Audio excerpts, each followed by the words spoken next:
Dès les premières lueurs de l'aube, les chasseurs mettent en place leurs filets, le plus souvent au sol comme ici.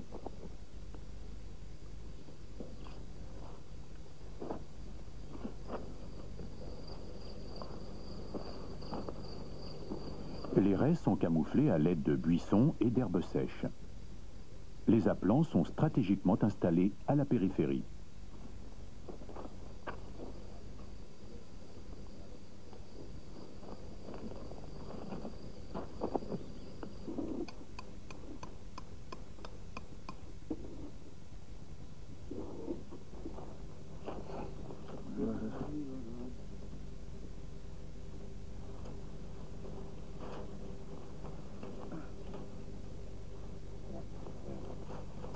À une trentaine de mètres de là, les tendeurs aménagent un abri de fortune dans lequel ils attendront patiemment l'arrivée des oiseaux.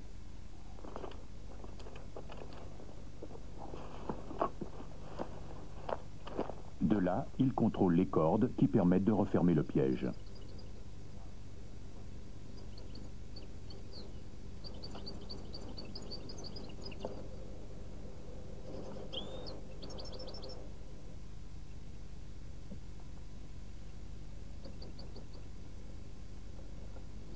Les premiers à se présenter sont de jeunes chardonnerets. Ils semblent totalement indifférents aux dispositifs mis en place et aux appelants enfermés dans les cages.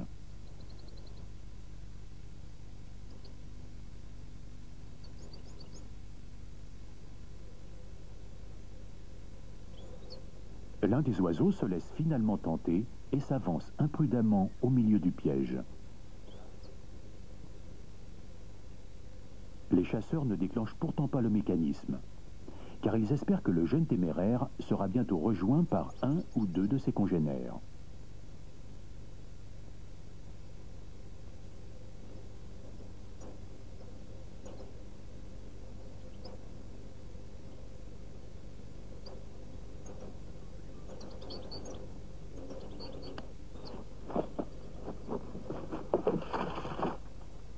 Un deuxième oiseau est entré dans le filet. Le piège se referme instantanément.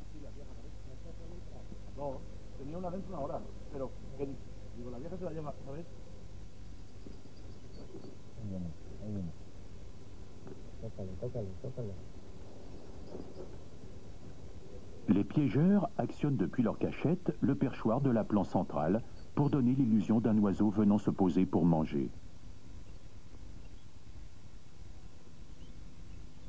Un chardonneret sauvage arrive. Les chasseurs attendent un peu car ils ont repéré la présence d'un autre oiseau dans les parages. Une fois le piège refermé, il faut faire vite.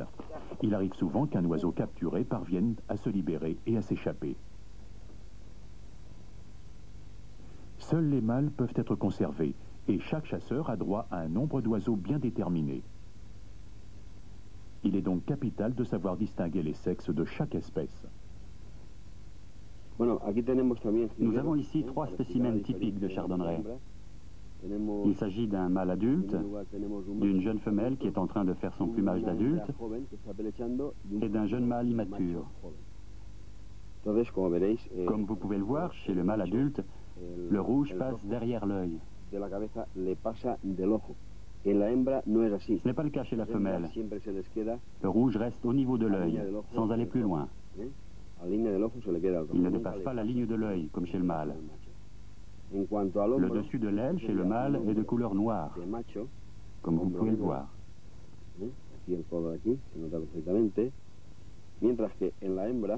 Chez la femelle, le bord de l'aile est beaucoup plus clair. Il n'est jamais noir, comme chez le mâle.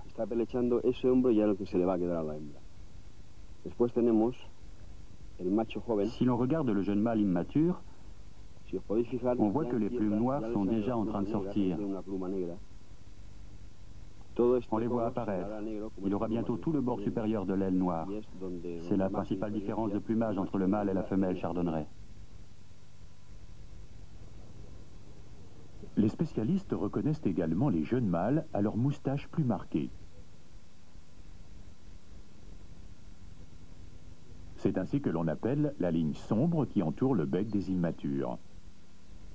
Il est beaucoup plus facile de distinguer les sexes chez la linotte ou chez le verdier.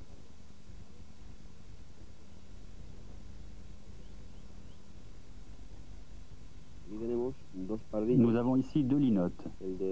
À gauche un mâle et à droite une femelle. La femelle est plus claire, le mâle plus sombre. Quand on regarde l'aile, on s'aperçoit que chez le mâle, le blanc remonte jusqu'en haut des rémiges, contrairement à ce qui se passe chez la femelle. Le blanc de l'aile est disposé en bandes plus étroites que chez le mâle. Cela permet de distinguer assez facilement les deux sexes.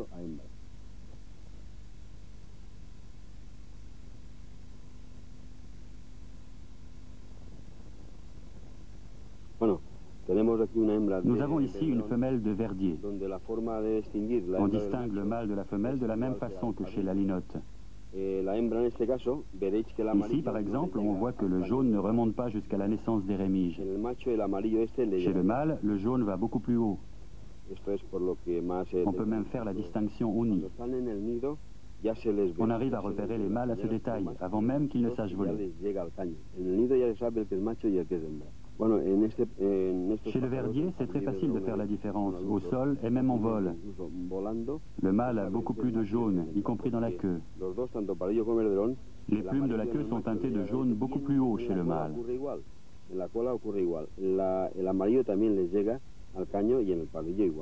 N'importe quel amateur peut vous dire, en voyant un verdier à 15 mètres, si c'est un mâle ou une femelle, simplement au plumage. De juillet à octobre, les jeunes de l'année de la plupart des espèces font leur mue, c'est-à-dire qu'ils perdent progressivement leur plumage d'immature pour revêtir la livrée de l'adulte. Ils devront toutefois attendre le printemps et la période nuptiale pour se parer de plumes plus éclatantes encore.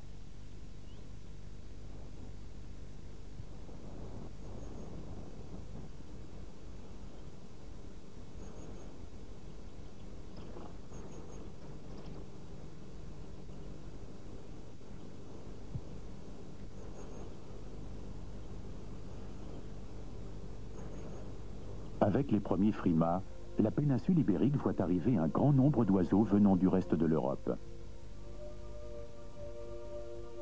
Cette invasion pacifique donne lieu à une deuxième période de tenderie, dite au passage, puisqu'elle vise plus particulièrement les migrateurs.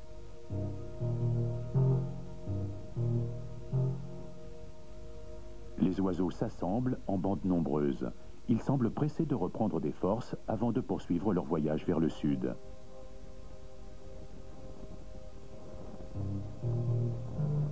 Virevoltant dans les airs, ces oiseaux de passage semblent exécuter un ballet survolté.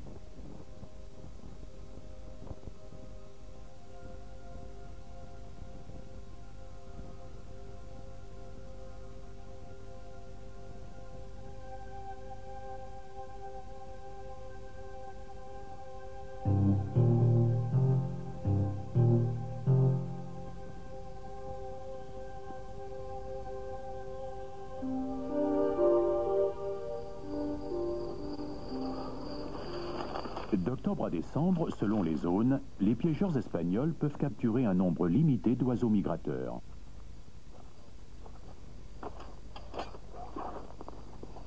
Ils utilisent souvent à cette époque des filets dits napolitains. Ce type de filet ressemble beaucoup aux raies employées pour la chasse d'été. Ils sont toutefois un peu plus efficaces et se fixent au sol à l'aide de sardines.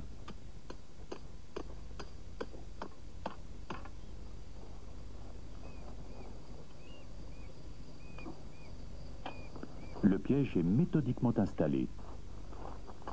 Filets, piquets, sardines, cordelettes et appelants sont mis en place. Du soin apporté à l'installation du dispositif dépend la réussite de la chasse, et donc les chances de succès de l'amateur lors des concours d'oiseaux chanteurs.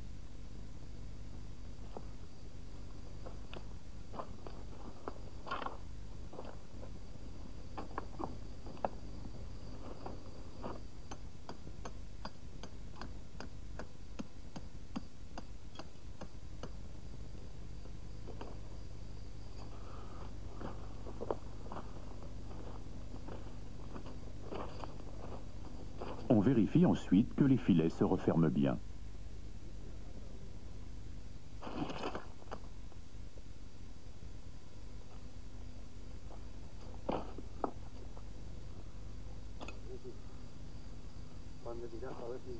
Puis ce sont les dernières finitions, les petits détails qui ont leur importance.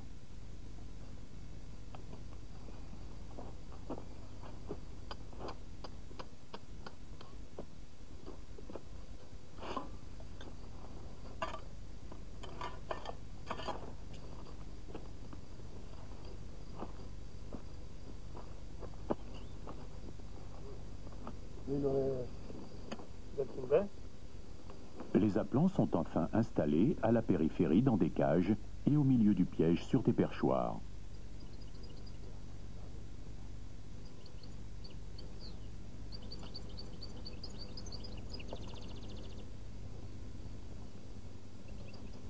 Le soleil nous avertit de l'arrivée imminente des oiseaux sauvages.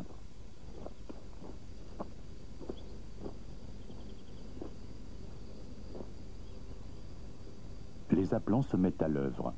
Sans eux, l'entreprise serait vouée à l'échec.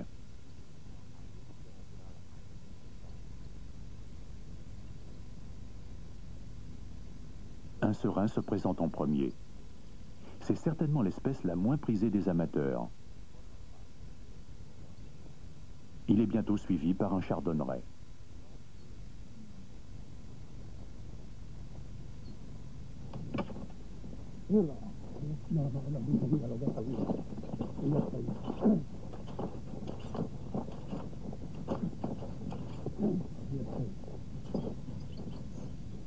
Le chasseur dégage l'oiseau avec d'infinies précautions pour ne pas le blesser.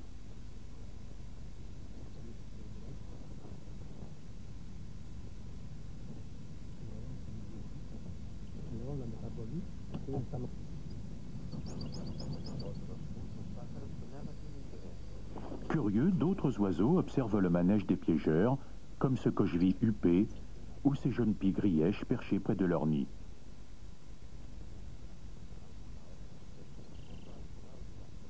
Un lièvre, animal habituellement plutôt nocturne, nous rend une visite inopinée. Entre-temps, 2 chardonnerets ont été pris au piège. Un renard insomniaque passe non loin de là, probablement en quête d'une dernière proie avant d'aller se coucher.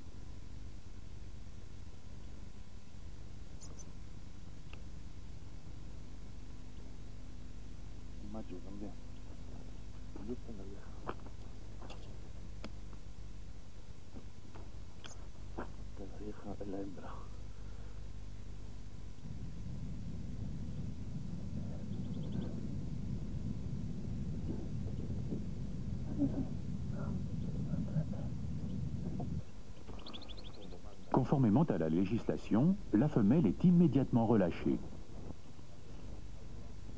Le jeune mâle est placé dans une cage recouverte de toile afin qu'il ne se blesse pas en se cognant contre les barreaux. L'attente reprend. Le soleil est déjà haut, il commence à faire chaud.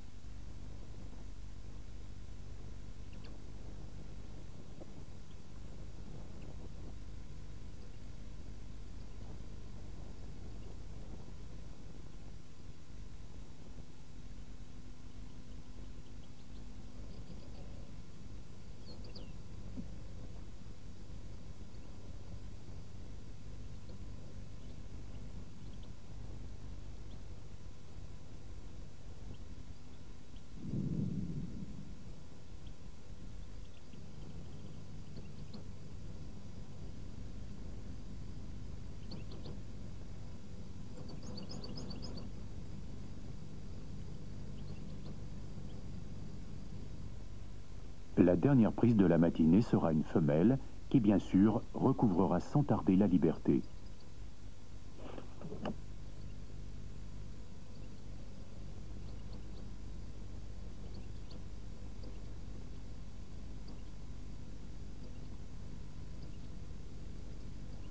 En Espagne, la perdrix se chasse parfois avec un appelant mâle. Les spécialistes vous diront que les oiseaux provenant de tel ou tel endroit donnent de meilleurs résultats. C'est la même chose pour la tendrie. Certaines régions ont la réputation de produire des appelants particulièrement efficaces. Cette efficacité n'est cependant pas garantie.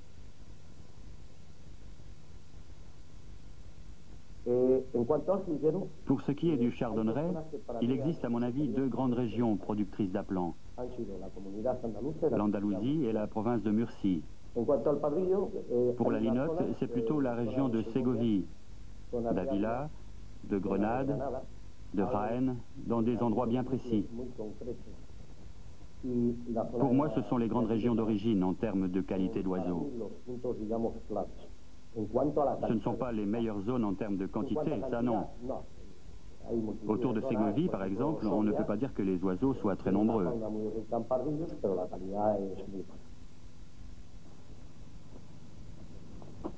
À Caravaca de la Cruz, à l'ouest de Murcie, on utilise une méthode de capture originale, rare dans le reste de l'Espagne. Baptisée chasse au rameau, cette technique fait partie des traditions locales.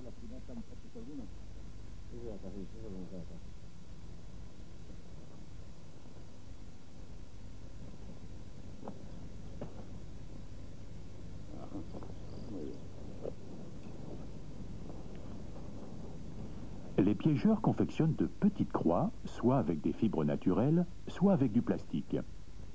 Ils les enduisent ensuite de glu, une substance poisseuse destinée à retenir prisonnier l'oiseau qui vient à l'effleurer.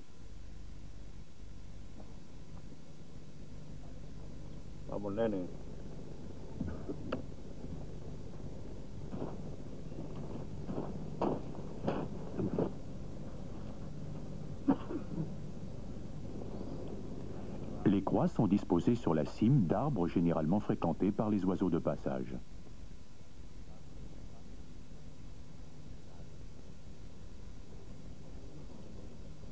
La région est surtout connue pour ses linottes.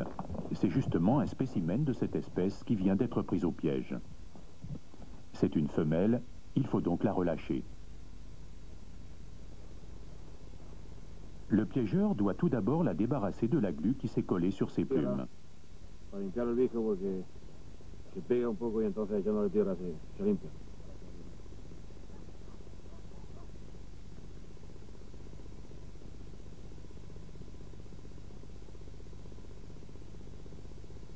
Cette colle artisanale s'élimine facilement. Aucune autre substance n'est utilisée par les chasseurs.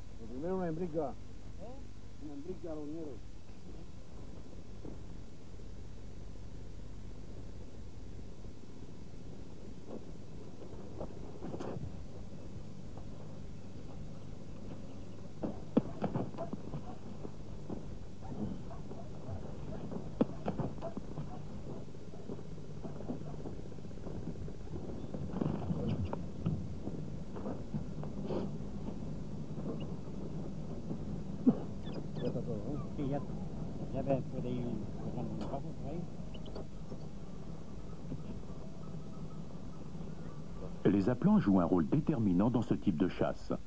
Ce sont eux qui, par leur chant, attirent leurs congénères vers les pièges disposés par les hommes.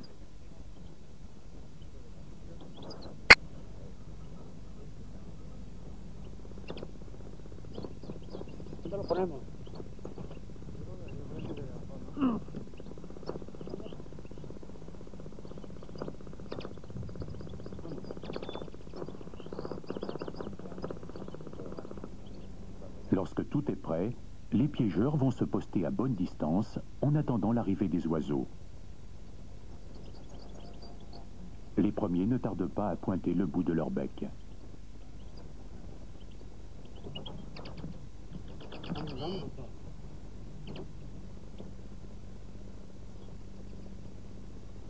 Les quotas sont les mêmes quelle que soit la méthode de capture.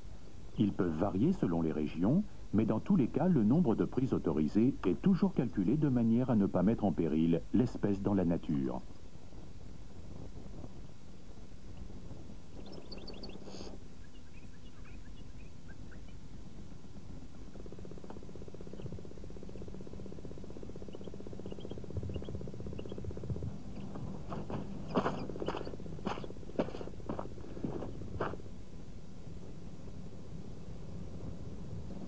Certains oiseaux semblent avoir flairé le piège.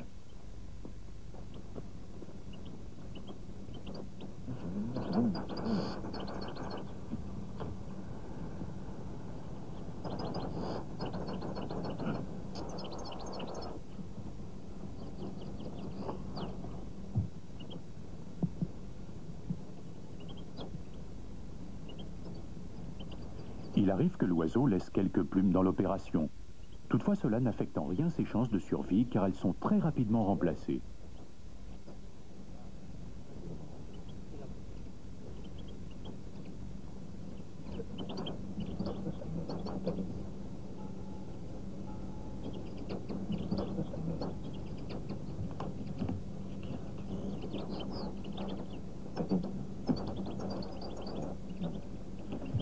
Contrairement à ce que l'on pourrait croire, rares sont les oiseaux qui acceptent de venir se poser sur l'arbre. La plupart préfèrent l'éviter.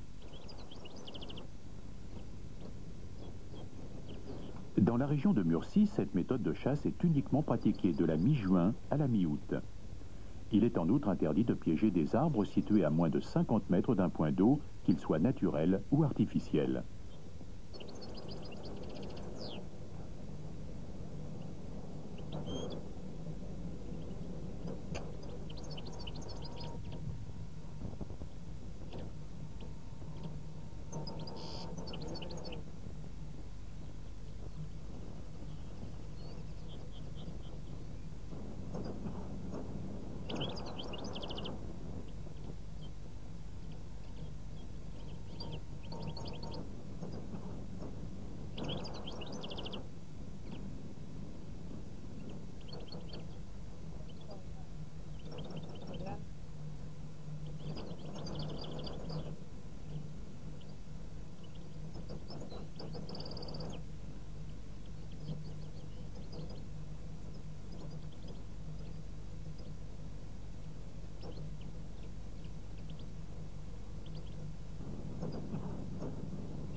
Le piégeur doit savoir manipuler ses prises sans les blesser ni leur abîmer les plumes.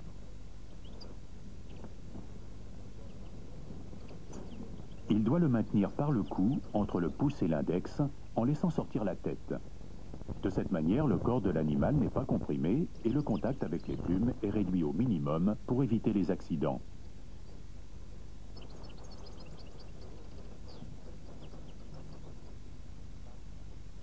Le seul risque, c'est de voir l'oiseau partir. En fin de chasse, on ramasse les appelants et toutes les baguettes imprégnées de glu.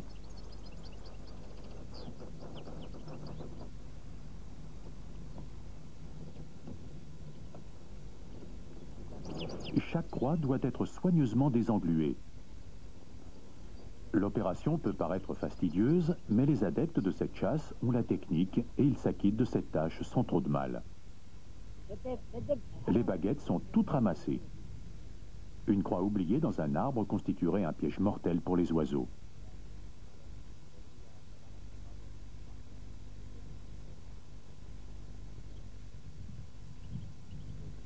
Baguettes et glu sont soigneusement rangés pour la prochaine fois.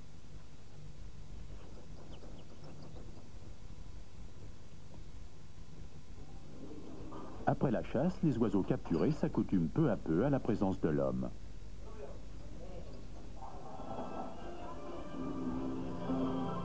Ils finissent par s'habituer à leurs ravisseurs et à leur nouvel environnement, au point de chanter dans leur cage comme s'ils étaient encore en pleine nature.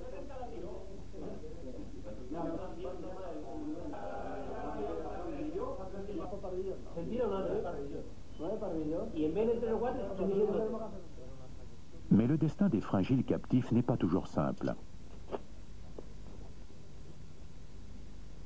Sitôt capturé, l'oiseau doit subir une période d'acclimatation, généralement dans une cage recouverte d'une toile suffisamment fine pour laisser passer un peu de lumière et inciter ainsi l'animal à s'alimenter.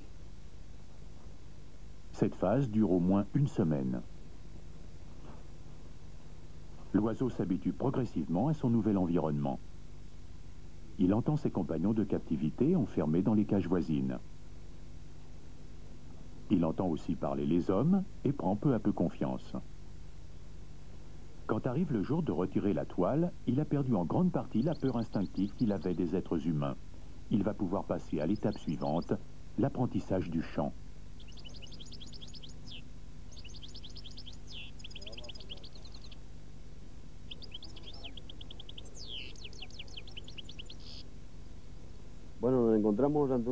Tous ces oiseaux ont été capturés il y a quelques mois. Ils ont été progressivement acclimatés, sélectionnés sur leur qualité de chant. Si bien que les sujets retenus sont tous de bons chanteurs. À partir du mois de janvier, lorsqu'il fait beau, nous venons ici. Nous les sortons pour les faire chanter, les entraîner, et pour faire une nouvelle sélection entre oiseaux de concours d'un côté et oiseaux appelants de l'autre. L'appelant a un chant plus bref, suffisant pour attirer ses congénères. L'oiseau de concours a un chant plus modulé, plus ample. Nous sommes donc ici pour faire un tri, pour voir quel oiseau est destiné à devenir un champion de concours de chant et quel oiseau fera un bon appelant pour la chasse.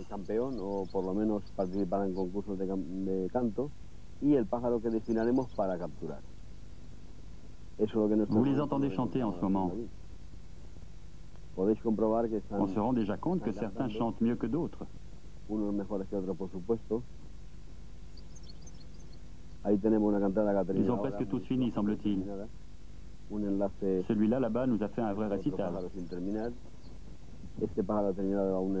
Celui-ci fait une pause, mais il n'a pas encore terminé.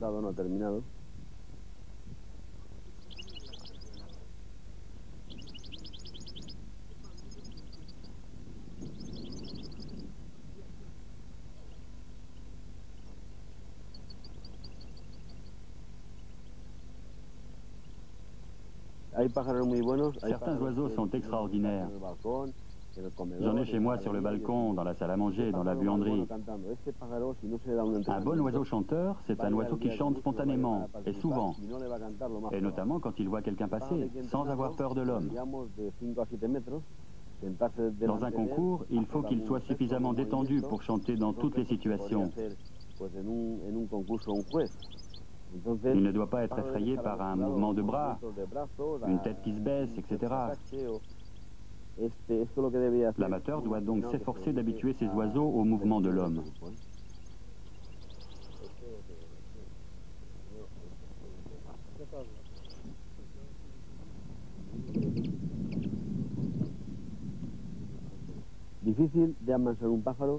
Dresser un oiseau n'est pas difficile, je ne crois pas. Il suffit d'y passer le temps nécessaire, c'est tout. Le problème, c'est de trouver un spécimen vraiment doué. Chanter, ça, tous les mâles peuvent le faire. Chanter vraiment bien, par contre, c'est quelque chose de beaucoup plus rare. Il est difficile de trouver l'oiseau rare. Il y a beaucoup de facteurs qui entrent en jeu. Les capacités naturelles de l'oiseau, le don du dresseur, sa voix, l'environnement.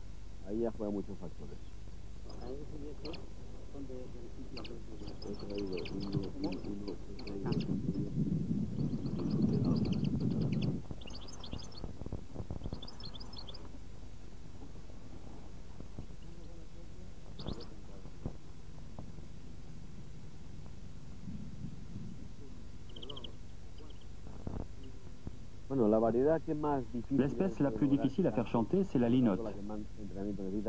C'est un oiseau inquiet, qui bouge beaucoup dans sa cage. Le chardonneret est certainement l'espèce qui chante le plus. Le verdier est aussi un chanteur né. Le serincini, qui est le plus petit de tous, est un merveilleux chanteur, très généreux, plein d'énergie. En concours, l'oiseau chanteur est noté par des juges selon un barème établi. Pour obtenir de bonnes notes, l'oiseau doit avoir subi un entraînement rigoureux qui peut varier selon le genre de concours auquel son propriétaire le destine.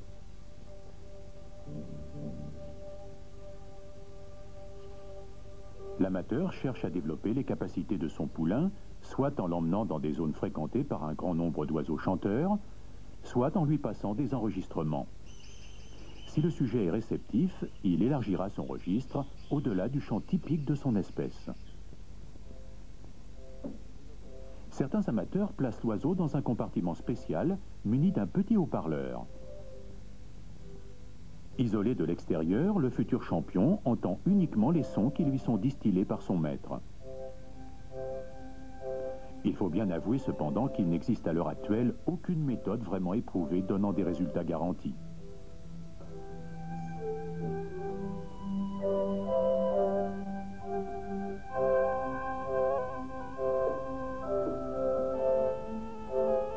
Dans les concours organisés sous l'égide de la Fédération ornithologique sylvestriste espagnole, la variété et la pureté du chant sont les deux critères majeurs retenus par les juges. 4 espèces sont admises à concourir: chardonneret, verdier, serincini et linotte, chaque classe étant divisée en 2 catégories, jeunes immatures et adultes.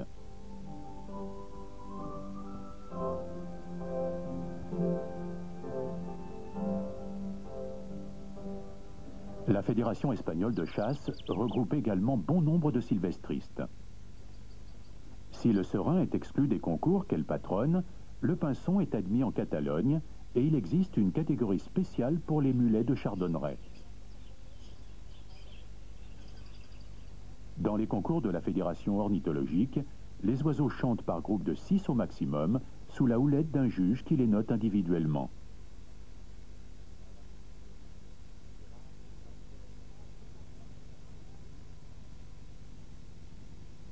Une fois leur prestation terminée, les oiseaux sont repris par leurs propriétaires.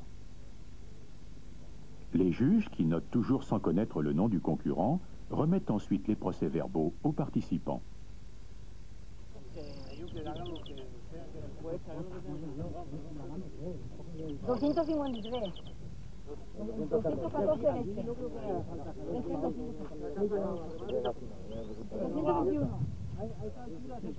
Le juge apprécie la réalisation d'un certain nombre de sons propres à chaque espèce.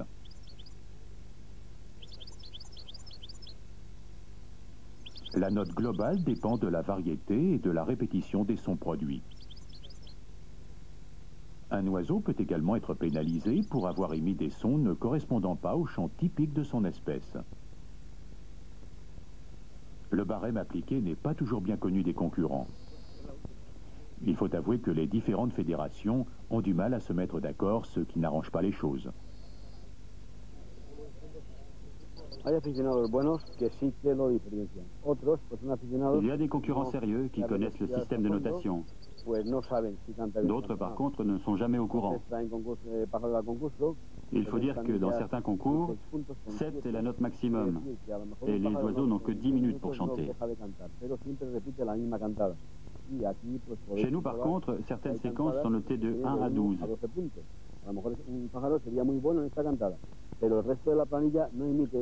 Le barème appliqué privilégie la musicalité, la beauté du chant. Un oiseau qui me fait plusieurs belles tirades sera bien noté, même s'il est un peu faible sur le reste.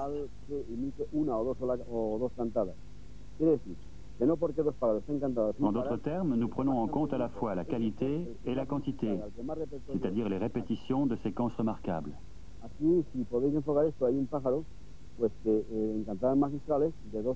Ici, cet oiseau a réalisé en moins de 10 minutes 2 ou même 3 répétitions de trilles principales.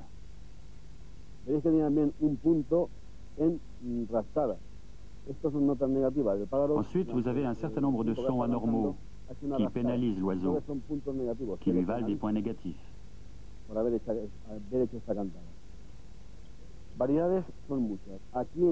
Sur la première ligne, vous avez ce que nous appelons les magistrales. Ce sont les trilles principales, qui peuvent être de différents types. Un oiseau peut faire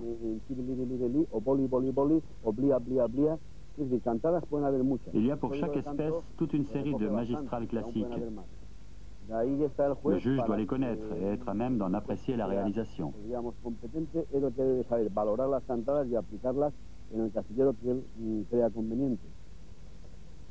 Il peut également arriver qu'un oiseau émette des sons qui ne sont pas typiques de son espèce.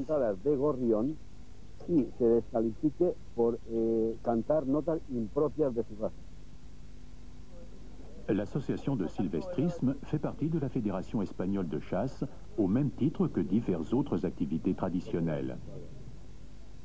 Les concours qu'elle organise diffèrent sensiblement de ceux de la Fédération ornithologique.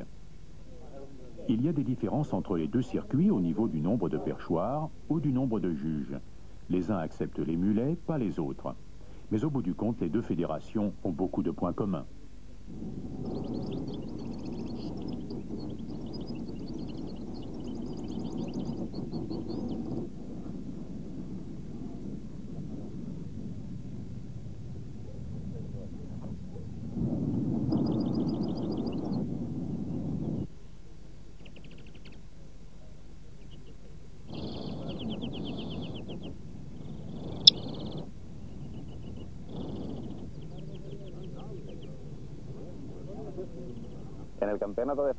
Le championnat d'Espagne réunit les trois espèces d'oiseaux chanteurs communes à l'ensemble des provinces et régions du pays. Le chardonneret, le verdier et la linotte.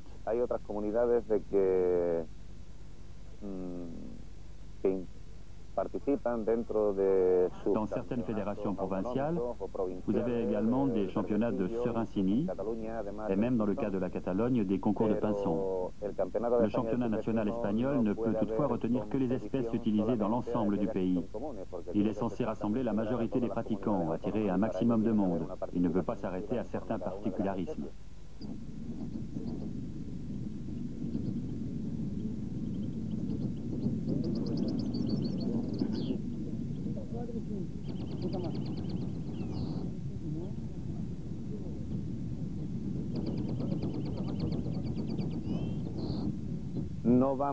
Nous ne recherchons pas un oiseau qui chante beaucoup ou de manière répétitive. Nous voulons privilégier la qualité, c'est-à-dire un chant varié, très pur, bien exécuté. Ce sont ces critères qui sont notés individuellement. Ensuite, on fait le total des points positifs, moins les points négatifs, et le meilleur gagne. Malgré les divergences sur des points de détail, les membres des deux fédérations sont d'accord sur l'essentiel, à savoir sur l'objectif à atteindre lors des concours organisés par l'une ou l'autre.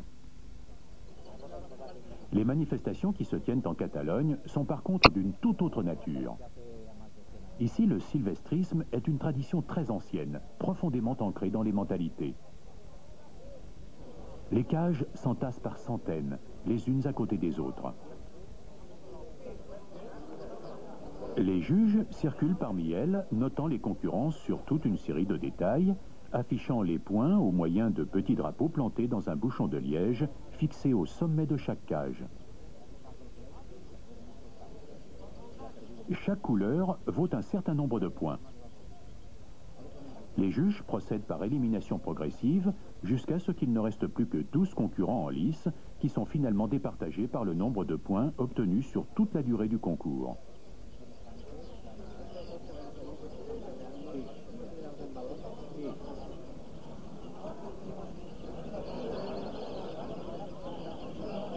Pour ce qui est des espèces, ce sont généralement les mêmes qu'au plan national, à une exception près.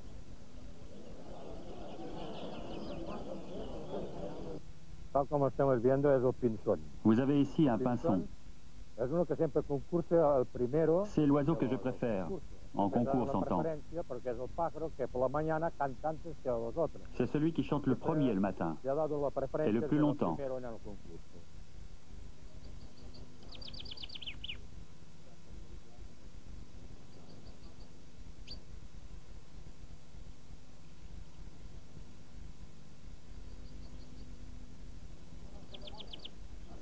Outre le pinson, oiseau fétiche des aficionados catalans, le verdier est particulièrement apprécié. Quand il chante, c'est certainement le meilleur. Mais c'est aussi l'oiseau le moins fiable. Il va chanter parfaitement à la maison, et le jour du concours, il ne sortira pas une note. Ça, c'est le verdier. C'est tout ou rien. Avec les autres espèces, ça n'arrive jamais. Par contre, s'il se décide à chanter, c'est le meilleur. Le très populaire chardonneret est apparemment plus régulier. Le chardonneret est un oiseau exceptionnel. Il a des sautes d'humeur, il est un peu bagarreur, mais il est généralement fiable et il a du cœur. Pour ce qui est de la bagarre, la linotte n'est visiblement pas en reste. La linotte mélodieuse est un oiseau très apprécié pour son élégance, la beauté subtile de son chant.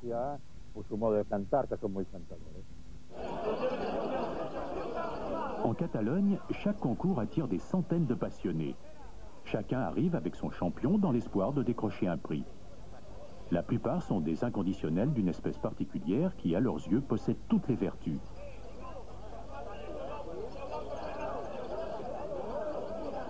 Ici, le sylvestrisme est plus qu'un passe-temps, c'est une religion.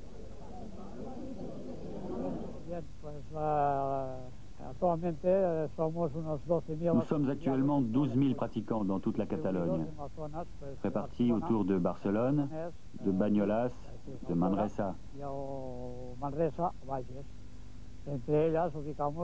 Nous regroupons en fait une centaine d'associations locales. Nos adhérents participent bien entendu aux concours organisés par notre fédération dans tout l'arrière-pays de Barcelone et autour de Manresa. Chaque concours rassemble dans la circonscription de Vic de 700 à 1300 oiseaux. À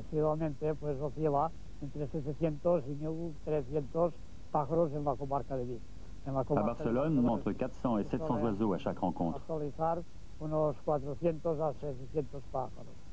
À Manresa, nous avons entre 300 et 400 oiseaux à chaque concours. Même en Catalogne, les critères mis en valeur ne sont pas les mêmes dans toutes les circonscriptions. Ici, nous avons tendance à privilégier la rapidité du chant.